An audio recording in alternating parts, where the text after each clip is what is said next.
Hey guys, welcome to our YouTube channel. Guys, अभी तक आपने 1.1 के सारे एक्सरसाइज के क्वेश्चंस सॉल्व किए।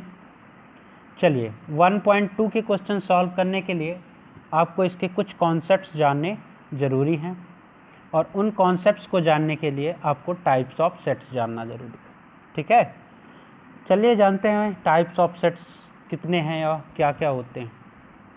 तो सेट्स का बेसिकली आप देख रहे होंगे यहाँ पे कुछ टाइप्स यहाँ पे लिखे हुए हैं। ठीक है, आइए देखते हैं। तो सेट का फर्स्ट टाइप होता है रिक्त समुच्चय। रिक्त समुच्चय को क्या बोलते हैं? एम्प्टी सेट, नल सेट और वाइड सेट। इसको तीन नाम से जानते हैं। कौन कौन से? Empty set, null set, void set. ठीक है गाइस, इसको रिप्रेजेंट किससे किया जाता है? फाई से। अब इसको हम विस्तार से पढ़ेंगे, लेकिन पहले सारे टाइप्स ऑफ सेट्स के नाम जान लेते हैं। ठीक है, एकल समुच्चय, singleton set.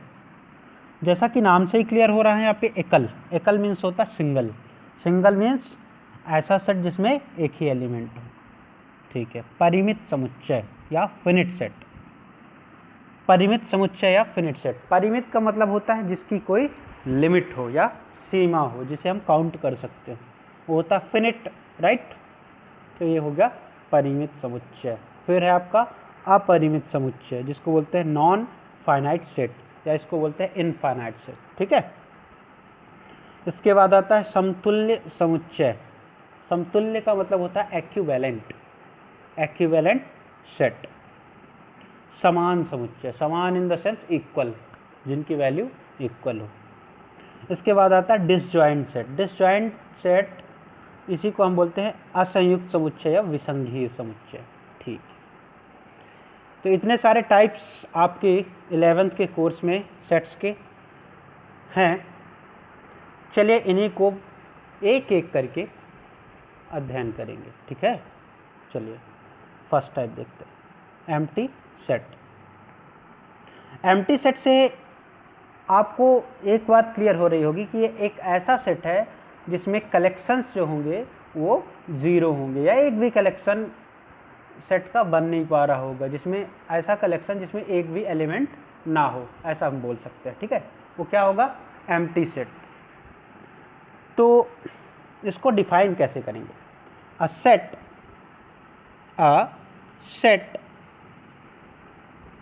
which does not contain any element is called empty set। ऐसा सेट जिस सेट में कोई भी अवयव ना हो, अवयव in the sense element, element in the sense member. ठीक है, तो ऐसा कलेक्शन जिसमें एक भी मेंबर ना हो, वो क्या होगा? एम्प्टी सेट होगा, है ना। चलिए, अगर इसकी ये हिंदी की डेफिनेशन देखें तो आप यही बोलेंगे कि ऐसा सेट या ऐसा समुच्चय जिसमें एक भी अवयव ना हो। लेकिन एक और इसकी बहुत ही अच्छी डेफिनेशन हमको मिली, तो इसको हम यहाँ पे बताते हैं। क्योंकि केवल यहाँ पे ये मतलब नहीं हुआ कि एम्प्टी सेट है, अब सीधा सीधा वो लिखा होगा कि उसमें कोई भी एलिमेंट नहीं होंगे। कई बार आपको वो बताना पड़ेगा अपने ब्रेन यूज करके। ठीक है, तो इसके लिए आपको ये जानना ज़रूरी है। तो ये डेफिनेशन है, किसी असंभव गुण, किसी असंभव गुण। असंभव गुण क्या होता है? Impossible property. ठीक है, तो किसी असंभव गुण द्वारा व्यक्त किए गए समुच्चय को रिक्त समुच्चय कहते हैं। अब ये इम्पॉसिबल प्रॉपर्टी क्या है? असंभव गुण। असंभव गुण का अगर आप एग्जाम्पल समझें तो आपको ये बोल दिया जाए कि set which is having a natural numbers less than 3 and greater than 4। अब आप बताएं कि ऐसा कोई नेचुरल नंबर पॉसिबल है जो लेस देन 3 हो और ग्रेटर देन 4 हो। तो 3 से अगर लेस देन की बात करें तो क्या होता है? 2 और 1, और ग्रेटर देन 4 की बात करें तो 5 और 1। तो कोई भी ऐसा आपको एलिमेंट मिल रहा है जो इस लिमिट के अंदर आता हो? कोई भी नेचुरल नंबर नहीं मिलेगा। तो जब कोई चीज़ नहीं मिल रही मतलब वो क्या हुआ? इम्पॉसिबल हो रही है। और जब कोई चीज़ इम्पॉसिबल हो रही है मतलब इसका क्या हुआ? मतलब ये हो गया कि वो प्रैक्टिकली पॉसिबल नहीं है, ठीक है। और जब प्रैक्टिकली पॉसिबल नहीं है विच मीन्स वो कैसा सेट है, एम्प्टी सेट, ठीक है, क्योंकि उसमें एक भी एलिमेंट ऐसा नहीं है, वो कलेक्शन एक भी एलिमेंट को कंटेन नहीं कर रहा है, ठीक है। तो क्या हो रहा है, वो एम्प्टी सेट है। होपफुली ये क्लियर हुआ होगा। कुछ एग्जांपल्स लेते हैं। For example a equals to x such that x square equals to 4, ठीक है, where x is an odd number. आप ध्यान दीजिए इस पर, x क्या है, एक ऑड नंबर है, और उस ऑड नंबर का हम क्या करें, स्क्वायर कर दें। यहाँ पे देख रहे होंगे x क्या है, एक ऑड नंबर है, तो x का स्क्वायर करने पे क्या फाइंड हो रहा है, 4 फाइंड हो रहा है।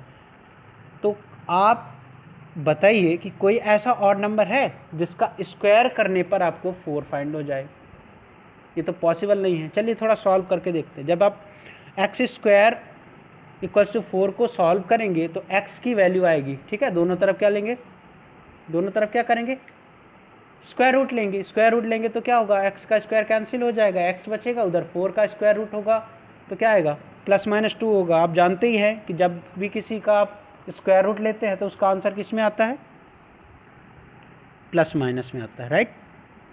जब भी आप किसी नंबर का क्या कर रहे होते हैं, स्क्वायर रूट ले रहे होते हैं तो किस में आता है, प्लस माइनस में। तो चलिए प्लस माइनस भी आने पर x की वैल्यू क्या आएगी, +-2, ठीक है, या तो -2 या तो +2।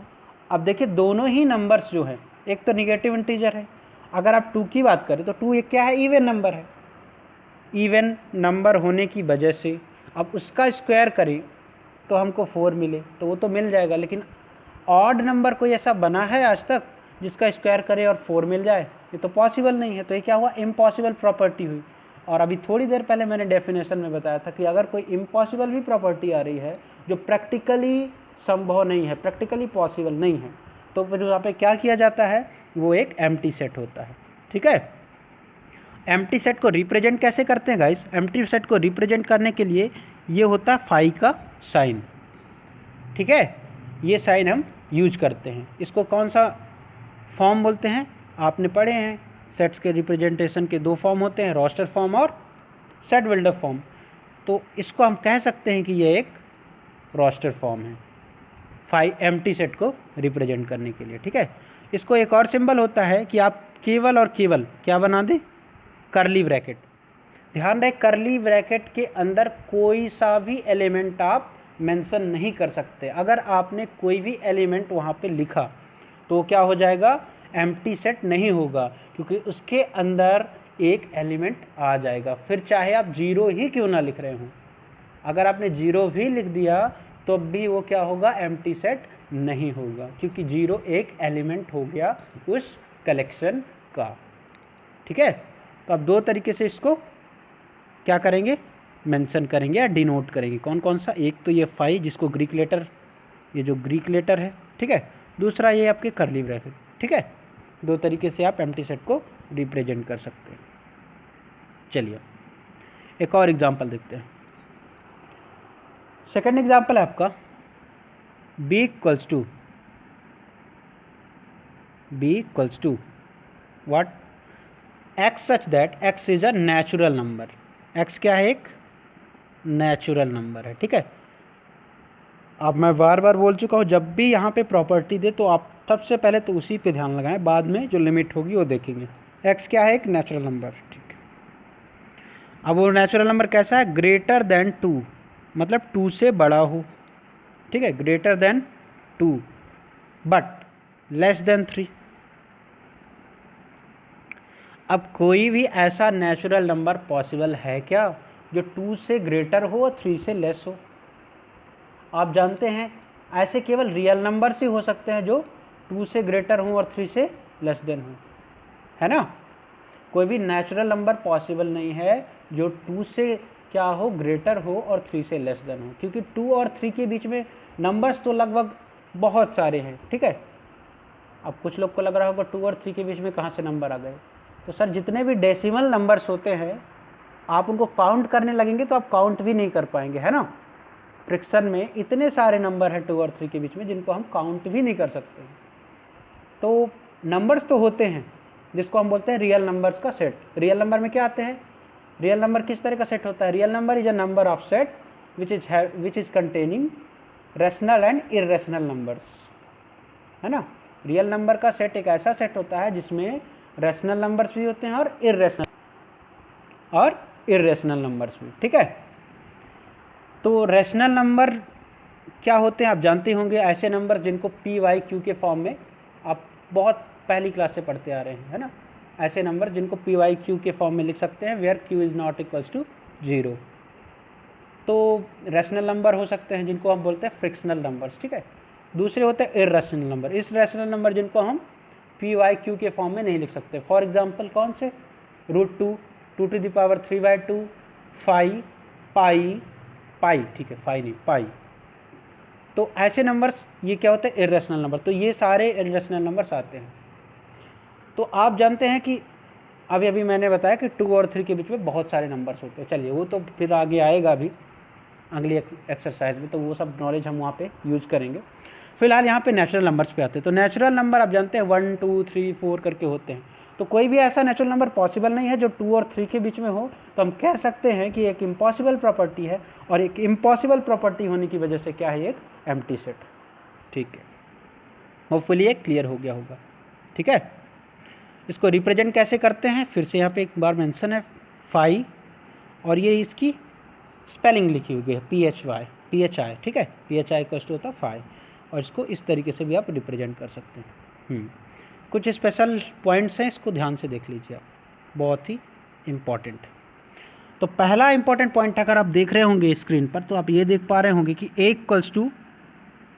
इक्वल्स टू क्या लिखा हुआ है, कर्ली ब्रैकेट के अंदर एक कर्ली ब्रैकेट है, और हमसे पूछा जाए कि क्या एक एम्प्टी सेट है, तो आपका आंसर क्या होगा। देखिए, जो कर्ली ब्रैकेट के अंदर कर्ली ब्रैकेट रखा हुआ है, इसका आंसर ये हुआ कि ये एक एम्प्टी सेट नहीं है। क्यों नहीं है, क्योंकि एम्प्टी सेट को हम कैसे रिप्रेजेंट करते हैं, केवल कर्ली ब्रैकेट से, ठीक है। अब कर्ली ब्रैकेट के अंदर एक और कर्ली ब्रैकेट आ गया, तो इसका मतलब क्या हो गया, इसका मतलब ये हो गया कि उसके अंदर एक एलिमेंट आ गया। अब एलिमेंट जरूरी थोड़ी ना कि नंबर में ही होगा, वो तो कुछ भी हो सकता है। कर्ली ब्रैकेट के अंदर आपने जो कुछ भी लिखा वो एक एलिमेंट के तौर पर ही काउंट किया जाता है, ठीक है। तो आप गलती से भी कभी भी एम्प्टी सेट को ऐसे रिप्रेजेंट मत कीजिएगा कि कर्ली ब्रैकेट के अंदर भी कर्ली ब्रैकेट बना दो, इसका मतलब एम्प्टी सेट कभी भी नहीं हो सकता। क्यों, क्योंकि कर्ली ब्रैकेट तो एक बताया कि उसमें एलिमेंट्स हैं, ठीक है, उसके अंदर आपने लगा दिया कर्ली ब्रैकेट, मतलब वो एक क्या हो गया, एलिमेंट हो गया। जब वो एलिमेंट हो गया तो बल्कि वो क्या हो गया, सिंगलेंटन सेट, क्योंकि उसमें एक एलिमेंट हो गया। आगे आप पढ़ेंगे सिंगलेंटन सेट। एम्प्टी सेट नहीं होगा क्योंकि उसमें ऐसा एलिमेंट एक है जो कि उस कलेक्शन को रिप्रेजेंट कर रहा हो, which is not equals to 5, ठीक है। दूसरी गलती स्टूडेंट क्या करते हैं, कर्ली ब्रैकेट के अंदर क्या लिख देते हैं, 0, है ना। कर्ली ब्रैकेट के अंदर क्या लिख देते हैं, 0। गाइस 0 एक एलिमेंट होता है, ठीक है। अगर आप उसको जो कलेक्शन बनाते हो कर्ली ब्रैकेट के अंदर आप राइट कर रहे हैं, इसका मतलब ये हुआ कि आप एक एलिमेंट उसमें रख रहे हैं। जब आपने एक एलिमेंट उसमें रख दिया तो फिर वो एम्प्टी कैसे हुआ, तो जब एम्प्टी नहीं हुआ तो एम्प्टी सेट नहीं होगा, ठीक है। तो गलती से भी ऐसा मत राइट कीजिएगा, क्योंकि ये भी एक एलिमेंट बता रहा है। और एक एलिमेंट जिसमें होता है वो क्या होता है, सिंगलेंटन सेट होता है। सिंगलेंटन सेट का मतलब ऐसा सेट जिसके कलेक्शन में केवल और केवल एक एलिमेंट हो, ठीक है, वो क्या होता है, सिंगलेंटन सेट होता है। तो ये एम्प्टी सेट नहीं होगा। नेक्स्ट है, 5 को आप ऐसे ही रिप्रेजेंट करिए, ऐसे नहीं रिप्रेजेंट कर सकते कि कर्ली ब्रैकेट के अंदर आप क्या बना दीजिए, 5। ये भी एक रॉन्ग रिप्रेजेंटेशन होगा। क्यों, क्योंकि कर्ली ब्रैकेट के अंदर आपने 5 बना दिया तो 5 क्या हो गया, वो एक एलिमेंट हो गया। तो आप इसको ये नहीं बोल सकते कि ये एक एम्प्टी सेट है। जैसे ही आपने कर्ली ब्रैकेट के अंदर कुछ भी मेंशन किया वो एक एलिमेंट हो जाएगा, और जैसे ही वो एलिमेंट हुआ विच मीन्स वो एक एम्प्टी सेट नहीं है। क्लियर। तो अब हमेशा आप जब भी एम्प्टी सेट को रिप्रेजेंट कर रहे हो तो 5 बनाएं या कर्ली ब्रैकेट लगाएं। कर्ली ब्रैकेट के अंदर कुछ भी नहीं चलेगा, कुछ भी। होपफुली ये आपका क्लियर हो गया होगा। चलिए सिगलेंटन सेट के बारे में जानते हैं। अभी थोड़ी देर पहले इसी की क्या हो रही थी, चर्चा हो रही थी। चलिए सिगलेंटन सेट क्या होता है। A collection having one and only one, a collection having one and only one element, a collection having one and only one element is called Singleton set। ऐसा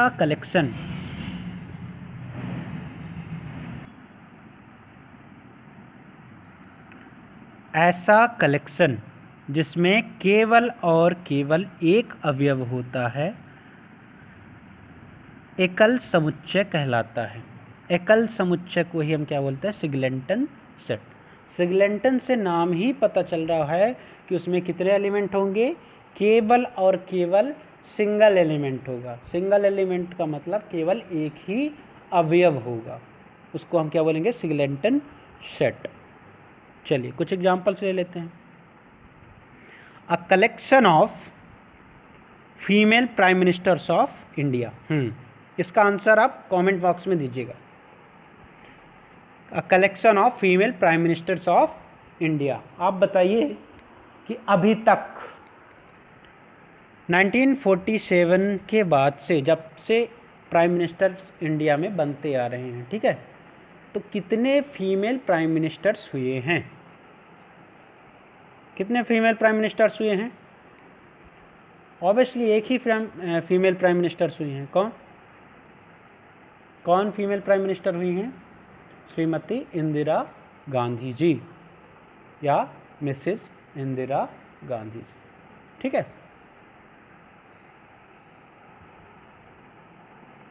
या हम ऐसा भी बोल सकते हैं, लेट इंदिरा गांधी, ठीक। तो इंदिरा गांधी जी हुई हैं, उनके अलावा कोई प्राइम मिनिस्टर हुई नहीं। तो फीमेल प्राइम मिनिस्टर कितने हुए? एक। और एक जब हुए तो कलेक्शन क्या हुआ? सिगलेंटन। और सिगलेंटन होने की वजह से वो क्या हो गया? सिगलेंटन सेट। नेक्स्ट क्वेश्चन आप यहाँ पे देख रहे होंगे, a collection of female presidents of India. अब इसके बारे में आप बताएं, थोड़ा आपका जीके टेस्ट भी हो जाए। A collection of female presidents of India. तो फीमेल प्रेसिडेंट आप जानते हैं केवल एक ही ऐसी फीमेल हुई हैं जो हमारे देश की प्रेसिडेंट रही हैं। कौन है? श्रीमती प्रतिभा देवी सिंह पाटिल जी, ठीक है। चलिए ये तो क्लियर हुआ आपका, मिसेस प्रतिभा देवी सिंह पाटिल। एक और एग्जांपल लिया जाए, a equals to x such that x is an integer. X क्या है? एक इंटीजर है। आपको इस बात पर ध्यान देनी होती है, मैंने बहुत बार बोला कि एक्स क्या है? एक इंटीजर है। इंटीजर कहाँ से होते हैं? माइनस इन्फिनिटी से लेकर जीरो को इंक्लूड करते हुए प्लस इन्फिनिटी तक, ठीक है। तो एक्स एक इंटीजर है and 2 is less than x is less than 4, which means वो इंटीजर कहाँ से कहाँ तक आता है? 2 से क्या? लेस देन, 2 से ग्रेटर देन, ठीक है। x की वैल्यू क्या होनी चाहिए? 2 से ग्रेटर और 4 से लेस।